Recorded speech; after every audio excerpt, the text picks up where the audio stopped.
Hello students, today I am going to teach you lesson second of class 10th. The name of the lesson is acid, base and salt. अब acid क्या होते हैं? Acid which give acid क्या होते हैं? Acid these are sour in taste. ये क्या होते हैं जो टेस्ट के अंदर बहुत ज़्यादा मतलब खट्टे होते हैं. खट्टे मीन्स जैसे कि लेमन. लेमन क्या होता है? खट्टा होता है ना. ऑरेंज विनेगर जो सिरका जो आप चाउमीन वगैरह के अंदर डालते हैं, ठीक है. टमाटो, टर्मरिंड मतलब इमली, रा ग्रेप्स, रा मैंगो, कच्चे आम, कच्चे ग्रेप्स अंगूर, ठीक है. इनके अंदर कर्ड है, श्योर मिल्क है. इनके अंदर क्या होता है? एसिड होता है. बिकॉज मतलब ये क्या होते हैं? खट्टे होते हैं. खट्टे होते हैं मीन्स इनके अंदर एसिड प्रेजेंट है, ठीक है. जो भी चीज़ें जो आप खाते हो अगर आपको खट्टी लगती है मतलब उनके अंदर क्या प्रेजेंट है? एसिड होता है, ठीक है. सेकंड पॉइंट देखो, acid change blue litmus paper into red colour. जो एसिड होते हैं वो ब्लू लिटमस पेपर, एक लिटमस पेपर होता है, ठीक है, जो हमें प्लांट्स वगैरह से मिलता है. इसको इसमें किस में कन्वर्ट कर देते हो? रेड कलर में कन्वर्ट कर देते हैं. फॉर एग्जाम्पल यहाँ पे देखो लेमन है. लेमन मैंने आपको क्या बताया? लेमन के अंदर क्या होता है? एसिड होता है, ठीक है. एक ब्लू लिटमस पेपर लेंगे जैसे कि ये स्ट्रिप दिखा रखी हमने. अगर इसको हम यहाँ पे रखेंगे ना, इसको हाफ कट करके लेमन को अगर इसके अंदर रखेंगे तो ये क्या कर देगा? उसको रेड कर देता है, ठीक है. ब्लू लिटमस पेपर को, ब्लू लिटमस पेपर है वो कन्वर्ट हो जाता है रेड कलर में, ठीक है. मतलब उसके अंदर क्या प्रेजेंट है? एसिड प्रेजेंट है, ठीक है. अगर इसका कोई कलर चेंज नहीं होता है मतलब इसके अंदर कोई, अगर हम किसी और सब्सटेंस के ऊपर रख के देखते हैं जैसे सोप वगैरह के ऊपर, अगर उसका कलर चेंज नहीं होता है मीन्स उसके अंदर एसिड प्रेजेंट नहीं है, ठीक है. अब देखो थर्ड पॉइंट देखो, the pH of the acid. Acid की पीएच है कहाँ से कहाँ तक वेरी करती है? 0 to 7, ठीक है. आगे बताऊंगी कि जो पीएच है, पीएच होता क्या है. अब देखो फोर्थ पॉइंट देखो, एसिड रिएक्ट विद मेटल. जो हमारी मेटल्स होती है ना जनरली, जो जिनकी वैलेंस शेल में आपने 9th क्लास में पढ़ा होगा 1 to 3 इलेक्ट्रॉन्स होते हैं, उसको ऐसे मेटल बोलते हैं. जो इलेक्ट्रॉन मतलब जनरली जिनकी कैपेसिटी क्या होती है इलेक्ट्रॉन्स को ल्यूज करने की, ल्यूज करते हैं उनके ऊपर पॉजिटिव चार्ज आ जाता है, ठीक है. तो मेटल क्या करते हैं? जनरली इलेक्ट्रॉन्स को ल्यूज करती हैं, इसलिए हम उनको क्या बोलते हैं? मेटल बोलते हैं, ठीक है. तो ये एसिड क्या करेंगे? मेटल से रिएक्ट करके क्या बनाएंगे? सॉल्ट बनाएंगे, ठीक है. सॉल्ट और क्या बनाएंगे? हाइड्रोजन गैस वहाँ से रिलीज हो जाएगी, ठीक है. फॉर एग्जांपल जैसे एसिड क्या है? HCl एसिड है. अगर उसकी मेटल के साथ रिएक्ट करवा देंगे जैसे सोडियम के साथ रिएक्ट करवा दिया, ठीक है, तो क्या बनेगा? H2 गैस तो रिलीज हो जाएगी और NaCl फॉर्म हो जाएगा. NaCl सॉल्ट बनेगा एक. NaCl क्या होता है? जो घर में डोमेस्टिक यूज करते हैं, ठीक है, नमक. अब देखो एग्जाम्पल क्या है इसके? Sulphuric acid, hydrochloric acid. Sulphuric acid H2SO4 जो एक स्ट्रॉन्ग एसिड होता है. HCl में क्या होता है? एक बहुत ज़्यादा स्ट्रॉन्ग एसिड होता है. फिर देखो एसिड प्रोड्यूस H+ आयन टू इन their aqueous phase. Aqueous phase का मतलब एक्वस होता है पानी. अगर पानी के अंदर इनको डालेंगे ना, फॉर एग्जाम्पल यहाँ पे देखो ये क्या होते हैं? एसिड क्या है यहाँ पे? है HCl क्या है? एसिड. एसिड के अंदर अगर हम वाटर डाल एसिड को वाटर के अंदर डाल देंगे तो क्या फर्निश करेंगे? यहाँ पे H+ आयन फर्निश करेंगे, ठीक है. लेकिन जो H+ आयन ये देते हैं ना, जैसे ही हमने इनको पानी के अंदर डालना ये किस में ब्रेक हो जाएंगे? आयंस में ब्रेक हो जाएंगे. लाइक H+ का मतलब कोई भी मेटल या कोई भी मतलब सब्सटेंस है अगर वो इलेक्ट्रॉन यूज कर रहे हैं, ठीक है, उसके ऊपर चार्ज आ गया, उस चार्ज को या आइदर पॉजिटिव और नेगेटिव, उसी को हम क्या बोलते हैं? आयंस बोलते हैं, ठीक है. लेकिन जो H+ है वो स्टेबल नहीं है, वो अनस्टेबल है, ठीक है. बिकॉज ये क्या होता है? अनस्टेबल है.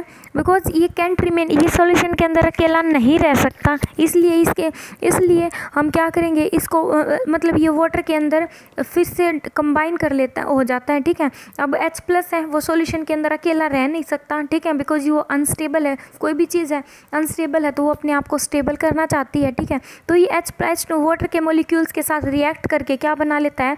हाइड्रोनियम आयन बना लेता है, ठीक है. हाइड्रोनियम आयन बना लेता है, ठीक है. इसलिए हाइड्रोनियम आयन क्यों फॉर्म होता है? बिकॉज H+ अकेला सॉल्यूशन में नहीं रह सकता, इसलिए वाटर मॉलिक्यूल्स के साथ वो कंबाइन करके हाइड्रोनियम आयन बना लेता है, ठीक है. इसलिए अगर मैं बोलूँ कि जो एसिड है वो क्या फर्निश करते हैं, मतलब वो क्या एक एक्वस फेज में क्या प्रोड्यूस करते हैं? H+ आयन या हाइड्रोनियम आयन? तो दोनों आंसर ठीक है. तो मतलब राइट होगा कि अगर आप हाइड्रोनियम आयन बोलें, ठीक है. तो ये क्या, अब देखो जो टाइप ऑफ एसिड, एसिड क्या होते हैं, मतलब एक तो स्ट्रॉन्ग एसिड होते हैं, एक वीक एसिड होते हैं, ठीक है। स्ट्रॉन्ग एसिड जिसको आप खा नहीं सकते, वीक एसिड जिसको आप इजीली खा पा रहे हो, ठीक है। जो स्ट्रॉन्ग एसिड होते हैं जैसे कि हाइड्रोक्लोरिक एसिड, सल्फ्यूरिक एसिड, ये मिनरल्स होती हैं, ठीक है। ये हमें अर्थ क्रस्ट पे मिलती हैं मिनरल्स, ठीक है। उस वहाँ से हमें ये एसिड प्रेजेंट हमें मिलते हैं, ठीक है। अब फर्स्टली देखो ऑर्गेनिक, ऑर्गेनिक कौन से होते हैं, जो हमें प्लांट्स वगैरह से मिलते हैं, एनिमल से, टिश्यू से, उनसे मिलते हैं, ठीक है। फॉर एग्जांपल एसिटिक एसिड जो आप विनेगर में यूज़ करते हो, फॉर्मिक एसिड जो आंट जो ये नहीं होती मधुमक्खी है, जब वो काट देती है तो उसका जो स्टिंग होता है ना, उसके स्टिंग में क्या होती है, जब वो काटती है तो उसके अंदर एक मतलब वो है ना एक एसिड रिलीज करती है, जिसकी वजह से हमें पेन होता है ना पेन, जब वो कोई भी मधुमक्खी काटती है तो पेन होता है, बिकॉज वो एक एसिड रिलीज करती है और उस एसिड की वजह से हमें पेन होता है, ठीक है। तो हमारे अंदर जो स्टिंग नहीं होता, उसका जो डंक होता है, स्टिंग होता है डंक, ठीक है। तो उसके डंक में एसिड होता है, तो वो एसिड को ना हमारे बॉडी के अंदर वो रिलीज कर देती है, जिसकी वजह से हमें पेन होता है। तो उसके अंदर क्या होता है, फॉर्मिक एसिड प्रेजेंट होता है, ठीक है। सारे के सारे जो ऑर्गेनिक एसिड होते हैं वो वीक होते हैं, हम उनको खा सकते हैं बिकॉज वो प्लांट से मिलते हैं, ठीक है। फॉर एग्जांपल जैसे ये बहुत ज़्यादा अमाउंट में H+ आयन नहीं देते, अगर इनको, अब देखो ये क्या है, एसिटिक एसिड है, एसिटिक एसिड जो विनेगर के अंदर होता है, अगर इसके 100 मॉलिक्यूल्स प्रेजेंट है ना और उसको हमने वाटर के अंदर डाल दिया तो जो H+ आयन है मे बी 5 हाइड्रोजन ही H+ आयन दे, ठीक है। बाकी जो भी जो CH3CO नेगेटिव है, मतलब ये पानी में डालते ही 2 ब्रेक हो जाएगा, पॉजिटिव और नेगेटिव के अंदर। H+ आयन कितने ब्रेक होंगे, ओनली 5 में भी H+ आयन ब्रेक हो, मतलब कंप्लीटली डिसोसिएट नहीं होएगा वाटर के अंदर, जबकि जो 95% जो ये नेगेटिव आयंस है वो एक्वस सॉल्यूशन के अंदर पड़े रहेंगे, ठीक है। इसी की वजह से बिकॉज जो वीक एसिड होंगे वो बहुत ज़्यादा अमाउंट में H+ आयन नहीं देते, फर्निश नहीं करते, इसकी वजह से हम इसको खा सकते हैं, ठीक है। अब ये बहुत बार ये क्वेश्चन पूछा जाता है कि एक जो सॉल्यूशन होता है वीक एसिड का, जो सॉल्यूशन मतलब एसिड को अपने पानी के अंदर डाल दिया तो उसके अंदर क्या क्या प्रेजेंट है, ठीक है। पानी के अंदर डालते ही कुछ तो H+ आयन दे देंगे, ठीक है। बाकी सॉल्यूशन के अंदर क्या रह गया, ये N नेगेटिव है, नेगेटिव मीन्स आयंस भी है सॉल्यूशन के अंदर, और क्या है मॉलिक्यूल, किसके मॉलिक्यूल प्रेजेंट है, वाटर के, ठीक है। ऑब्वियसली मतलब वाटर के मॉलिक्यूल भी प्रेजेंट है सॉल्यूशन के अंदर और वो आयंस भी प्रेजेंट हैं, ठीक है। अब देखो मिनरल्स एसिड, मतलब जो जिसको हम खा नहीं, मतलब मिनरल्स एसिड में स्ट्रॉन्ग एसिड भी आते हैं, वीक एसिड भी आते हैं, ठीक है, जो हमें अर्थ क्रस्ट पे मिलते हैं। अब मिनरल्स है वो भी आगे वाले चैप्टर्स में हम पढ़ेंगे। Sulphuric acid, hydrochloric acid, HNO3 nitric acid, carbonic acid, फिर क्या है ये H3PO4 phosphoric acid, H2SO4 sulphurous acid, ठीक है। हाइड्रोजन H2S हाइड्रोजन सल्फाइड, ये क्या होते हैं, ये जो कार्बोनिक एसिड है ये क्या होते हैं, सारे वीक एसिड होते हैं, जिसमें से जो फर्स्ट वाले 2 हैं ये क्या होते हैं, बहुत ज़्यादा स्ट्रॉन्ग एसिड होते हैं, ठीक है। ये कम्प्लीटली डिसोशिएट हो जाते हैं, अगर 100 मॉलिक्यूल हमने HCl के लिए ना और वाटर के अंदर डाल दिया तो 100 के 100 मॉलिक्यूल H+ आयन फर्निश करते हैं, ठीक है।